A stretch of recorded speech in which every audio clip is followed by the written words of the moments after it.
O que acontece quando a primeira trombeta do Apocalipse toca?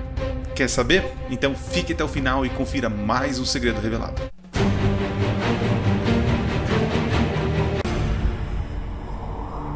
Olá, seja bem-vindo a mais um vídeo do canal Minuto Profético. Hoje nós vamos falar sobre a primeira trombeta do Apocalipse. Essa trombeta já tocou ou vai tocar? Segundo aquilo que eu acredito e aquilo que eu estudei, ela já tocou. Mas como assim? Então nesse vídeo você vai entender o que aconteceu quando a primeira trombeta tocou. Mas antes disso, quero convidar você a se inscrever no canal, a curtir o vídeo se você já gostou do tema aí e compartilhar para os seus amigos. E também nos seguir lá no @Cecilio7 no Instagram. Ali está rolando um sorteio de uma coleção da série Conflitos. Corre lá nas postagens que você vai ver como participar desse sorteio, tá bom? E também ouça os nossos podcasts. O último podcast que lancei fala sobre batalhas perdidas dos cristãos. Quais são as batalhas que nós devemos batalhar em nome de Deus e quais batalhas que são desnecessárias. Você pode encontrar o podcast Minuto Profético no Spotify, no Deezer, na Amazon Music, enfim, várias plataformas e agregadores aí de conteúdo de podcast. E para você compreender melhor esse tema de hoje, eu quero convidar você a assistir os outros vídeos que nós gravamos sobre trombetas, tá certo? Você pode procurar aí no canal que com certeza você vai encontrar uma playlist só falando sobre trombetas. Antes de falar aqui sobre a trombeta em si, preciso dar alguns pontos importantes aqui. Tá? Você precisa entender que as trombetas elas fazem parte de um contexto histórico do livro do Apocalipse, onde nós encontramos as igrejas, os selos e as trombetas. Todas elas têm o mesmo início ou partem do mesmo início, que é após o ministério de Jesus, a sua morte e ascensão ao céu.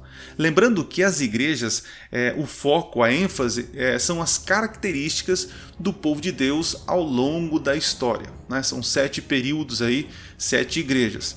Depois nós temos os selos. Os selos, a ênfase é o avanço, a pregação do evangelho e o efeito do evangelho sobre as pessoas, sobre as nações. E as trombetas são juízos de Deus em resposta às orações dos santos, ao início da intercessão de Jesus. São juízos contra os inimigos de Deus que têm oprimido, que têm causado perseguição ao povo de Deus. E no capítulo 8, do verso 2 ao verso 6, você vai encontrar ali o final de um ritual da cerimônia de sacrifício, do sacrifício diário. Quando então o sacerdote, após o sacrifício do dia, ele pega o incensário e ele joga no chão, causando ali um grande barulho e também uma fumaça que sobe. Né? Ali nós vemos o início da intercessão de Jesus, ou seja, após a morte do Cordeiro, o sacrifício, Jesus então sobe ao céu para receber as orações dos santos e interceder para os santos. Algumas pessoas veem o capítulo 8, do verso 2 ao verso 6, como o final da intercessão. Mas não é bem isso que eu vejo ali. O final da intercessão está lá no capítulo 15, onde a fumaça ela enche todo o santuário e ninguém pode entrar no santuário.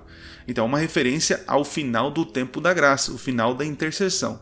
Já em Apocalipse capítulo 8, do 2 ao 6, nós vemos ali o início da intercessão, o início do ministério de Jesus no santuário celestial. E as trombetas nada mais são do que uma resposta às orações que subiram até o Senhor. Deus ouve a opressão do seu povo e ele então desce juízo sobre os inimigos do povo de Deus. Esse é o contexto das 7 trombetas. Então vamos ler agora Apocalipse capítulo 8, verso 7. Diz o seguinte: O primeiro anjo tocou a trombeta e houve saraiva e fogo de mistura com sangue. E foram atirados à terra. Foi então queimada a 1/3 parte da terra e das árvores, e também toda a erva verde. Aqui nós precisamos entender o seguinte: É um único verso, é um verso pequeno. E a gente não pode aqui se utilizar do nosso imaginário. O nosso imaginário do século XXI, da nossa cultura ocidental, nós não podemos fazer isso. Nós temos que ir ao primeiro século, quando foi escrito, o contexto cultural, qual era o imaginário do profeta e o que ele tinha em mente sobre teologia e revelação de Deus, certo?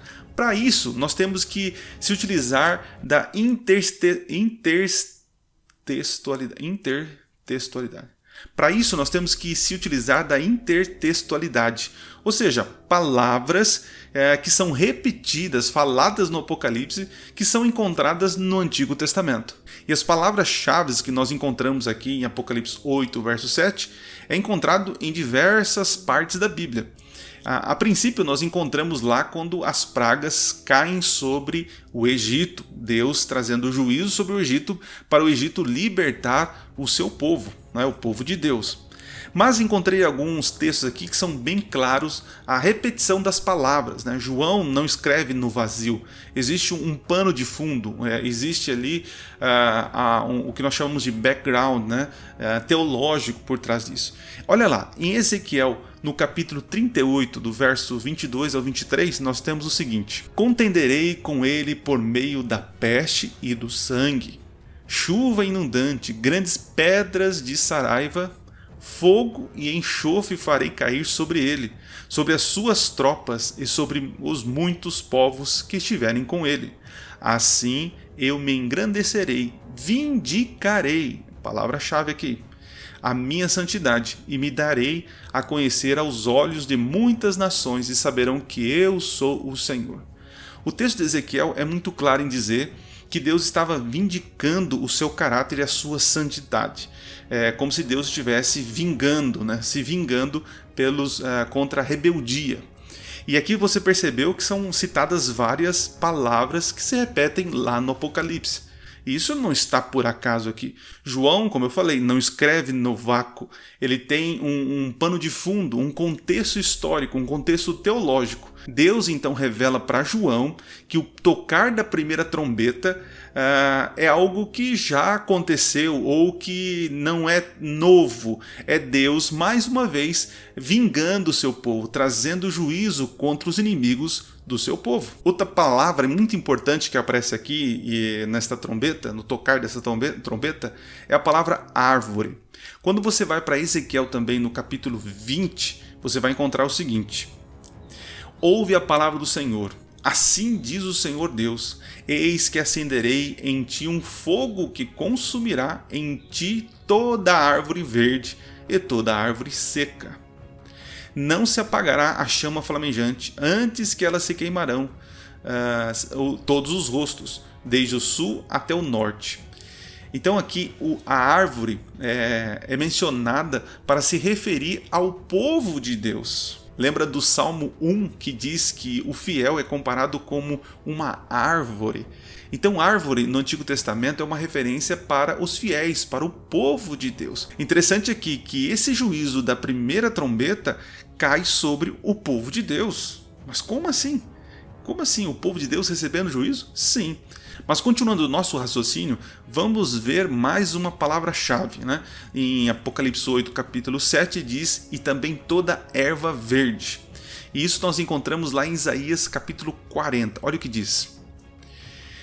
Uma voz diz, clama, e alguém pergunta, que hei de clamar? Toda a carne é erva, e toda a sua glória, como a flor da erva, seca-se a erva, caem as flores, soprando nelas o hálito do Senhor.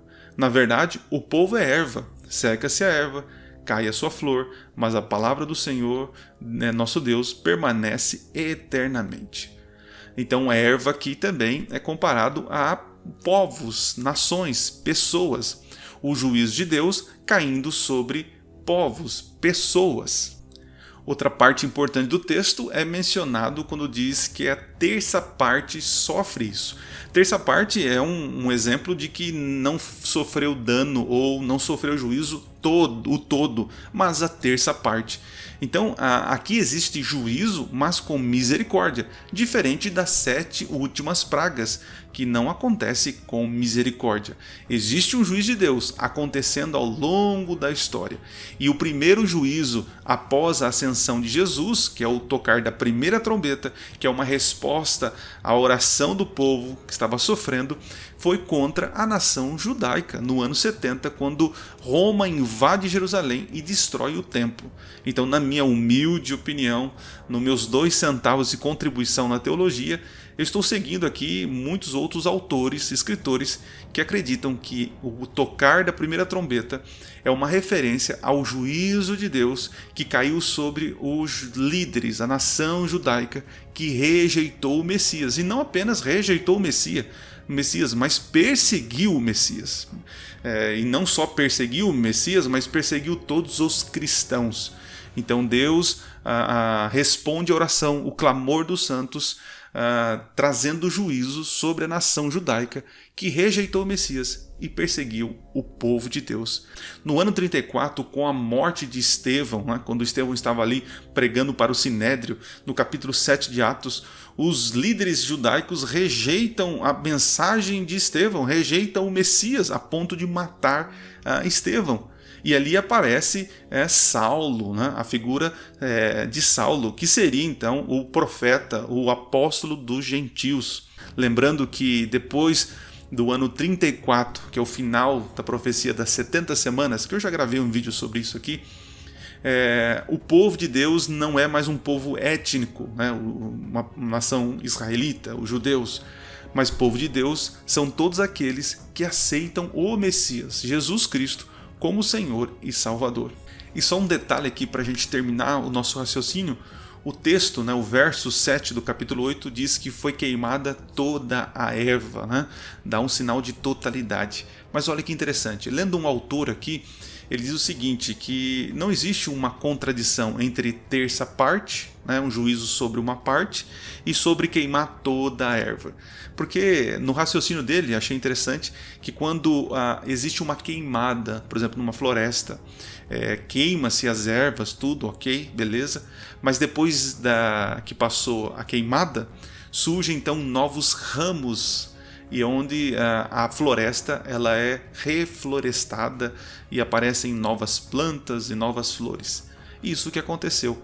O povo de Israel, os judeus, eles receberam o juízo de Deus, mas depois surgiu o cristianismo. O cristianismo surgiu nesse momento aí triste da história, onde os judeus foram contra os cristãos. Roma depois foi contra os judeus e contra os cristãos, mas aí fica o próximo vídeo, que nós vamos falar sobre a segunda trombeta. Concluindo, o tocar da primeira trombeta é uma resposta de Deus contra o povo que estava perseguindo os cristãos, os judeus. E isso provavelmente aconteceu no ano 70, quando Roma invade Jerusalém e destrói o templo. Interessante que tem muitas pessoas aí dizendo que haverá uma reconstrução de um terceiro templo, Lembrando que quando Jesus veio à Terra e após a sua morte e ressurreição, Jesus quebra 3 pilares do judaísmo, 3 pilares. Ele quebra a necessidade de um templo físico, ele quebra a necessidade de um sacrifício de um animal, e ele quebra também a importância de um homem para interceder diante de Deus, entre o pecador e Deus. Porque Jesus ele é o templo, Jesus ele é o sacrifício e Jesus ele é o intercessor. Se você pensa diferente ou tem algo para complementar aqui esse vídeo, eu sei que é um vídeo curto e tem tantas informações para eu passar aqui, então assim, não me julguem por não ter citado certos argumentos, citado certos fatos, porque a intenção aqui do canal é minuto profético, de forma rápida e objetiva, dizer aqui, explicar profecias bíblicas. Mas se você tem alguma coisa para acrescentar, coloque aqui nos comentários, tá bom? Se você pensa diferente, também você é bem-vindo para colocar nos seus comentários. Lembrando que o parâmetro para a interpretação bíblica não é aquilo que eu penso, que eu acho, que eu gosto, que eu entendo, mas é o que a Bíblia diz e, claro, o que a tradição cristã, a história cristã sugere. Deus abençoe vocês, muito obrigado pela sua companhia e só lembrando, não esquece de seguir a gente lá no Instagram, no @Cecilio7 e participar do nosso sorteio dos livros da série Conflitos, tá bom? É fácil, é só você entrar lá no perfil, seguir o perfil e curtir o post e marcar 2 amigos para você concorrer a esses livros. E também ouça os nossos podcasts. Nos vemos no próximo episódio e não se esqueça, Minuto Profético. Nunca foi tão fácil estudar profecias. Valeu!